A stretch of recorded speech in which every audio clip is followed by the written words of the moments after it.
नमस्कार, आज है 24 जून और ये है अमेरिका लाइव। सबसे पहले नजर डालते हैं आज की खास खबरों पर। भारत के बढ़ते बाजार को नजरअंदाज नहीं किया जा सकता, कहा भारतीय राजदूत मीरा शंकर ने। मुंबई हमलों से जुड़े आरोपियों के खिलाफ भारत द्वारा जारी वारंट पर विशेषज्ञों की राय। और ईरान में पिछले दिनों हुई मारपीट, कैद और धमकियों से अमेरिका क्रोधित हुआ, कहा बराक ओबामा ने। वॉशिंगटन डीसी से मैं हूं वॉइस ऑफ अमेरिका की विदुषी सिन्हा। अब खबरें विस्तार से। वॉशिंगटन में भारत की राजदूत मीरा शंकर ने भारत अमेरिका संबंधों के भविष्य की बात करते हुए कहा कि भारत अमेरिका के बीच सहयोग की असीमित संभावनाएं हैं। फिक्की के प्रेसिडेंट हर्षपति सिंघानिया के साथ साथ उन्होंने भी यही कहा कि दोनों देशों के बीच बहुपक्षीय सहयोग को बढ़ावा देना चाहिए। सिंघानिया ओबामा सरकार के कई अधिकारियों से मिलने वाले हैं। इस सिलसिले में हमने उनसे बात की। मिस्टर सिंघानिया, आप ओबामा सरकार के अधिकारियों से मिलने वाले हैं आने वाले 1-2 दिनों में, तो कौन सी ऐसी बातें होंगी जिन पर आप ज्यादा जोर देंगे? हम ये कहना चाहते हैं कि इंडिया और यूनाइटेड स्टेट्स के बीच में बहुत कोऑपरेशन हो सकता है। आज भी यूनाइटेड स्टेट्स हमारा सबसे बड़ा ट्रेडिंग पार्टनर है, लेकिन करीबन $44 बिलियन का ट्रेड है हमारे बीच में। लेकिन दोनों देशों का पोटेंशियल देखते हुए ये कम है और हम उम्मीद करते हैं कि ये इसको बढ़ना चाहिए। और जब हम अगर भारत अमेरिका परमाणु सहयोग की बात करें तो किस तरह का ठोस कदम और किस तरह के इंडस्ट्रियल कोऑपरेशन आप देखते हैं आने वाले दिनों में?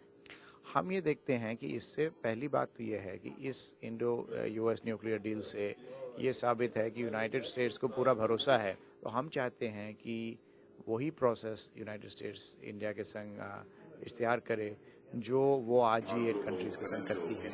और जो बेहतर इकोनॉमिक टाइज की बात करते हैं तो इकोनॉमिक टाइज में कौन सी ऐसे इश्यूज आ सकते हैं या कौन सी ऐसी बातें हैं जिनसे मुश्किल आ सकती है? देखिए, एक तो मैंने ये जो अभी बात कही कि कुछ रिस्ट्रिक्शंस हैं, इसको सरकार अगर यूनाइटेड स्टेट्स सरकार हटाए तो इसमें फ़ायदा होगा, बल्कि इसमें यूनाइटेड स्टेट्स का एक्सपोर्ट बढ़ेगा हाई टेक्नोलॉजी में। एक शॉर्ट टर्म व्यू लेना एक प्रोटेक्शनिज्म का या रिस्ट्रिक्शन का सही नहीं होगा, क्योंकि अंत में उसका नुकसान भी अमेरिकी कंपनियों को अधिक होगा। तो इस किस्म के कुछ मामले आते हैं जो कभी कभी बाधाजनक हो सकते हैं, लेकिन मुझे पूरी उम्मीद है कि आपस में समझने से ये समस्याएं हल हो सकती हैं। आपका बहुत बहुत धन्यवाद।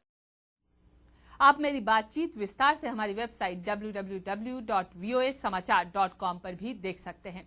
मुंबई हमलों पर जारी 22 वारंट के बारे में अमेरिका में जानकारों का कहना है कि इससे पाकिस्तान पर दबाव बढ़ता है और साथ ही इस तरह से अंतर्राष्ट्रीय समुदाय को भारत की गंभीरता का भी एहसास होता है। विदेश नीति जानकार राजा कार्तिकेय का कहना है कि वारंट जारी करना एक औपचारिकता है, लेकिन इससे भारत के दावों को मजबूती मिलती है। पाकिस्तान हमेशा से कहता आ रहा है कि इंडिया में जितने टेररिस्ट के खिलाफ एलिगेशंस हैं, पाकिस्तान बेस्ड टेररिस्ट के खिलाफ, उनके खिलाफ कोई ठोस सबूत दिखा नहीं पाता है भारत। तो ये एक मौका है जब भारत ने ये अरेस्ट वारंट इशू करके और ये इंटरपोल के थ्रू इनको परसू करने से इसमें भारत के क्लेम्स के पीछे काफी सीरियसनेस दिखता है। राजा कार्तिकेय का कहना है कि वारंट जारी करने से पाकिस्तान पर हाफिज मोहम्मद जैसे आतंकवादियों के खिलाफ कार्रवाई करने का दबाव बढ़ाया जा सकता है। इस एक्शन से कम से कम इंटरनेशनल कम्युनिटी में फिर से एक प्रेशर बनाने का मौका मिलेगा इंटरनेशनल कम्युनिटी को पाकिस्तान पे एलईटी के खिलाफ एक्शन लेने के लिए। दीपक डोभाल, वॉइस ऑफ अमेरिका। राष्ट्रपति बराक ओबामा ने आज ईरान के मामले में और ज्यादा सख्ती दिखाई। उन्होंने ईरान में प्रदर्शन कर रहे लोगों पर सरकार की कार्रवाई की कड़ी आलोचना की। राष्ट्रपति बराक ओबामा ने अपने पत्रकार सम्मेलन की शुरुआत की ईरान से। उन्होंने कहा कि अमेरिका और अंतर्राष्ट्रीय समुदाय ईरान में प्रदर्शनकारियों को दी गई धमकी, मारपीट और उनकी कैद को लेकर आहत और क्रोधित हुए हैं। मैं कड़ाई के साथ इस अन्यायपूर्ण कार्रवाई की निंदा करता हूं।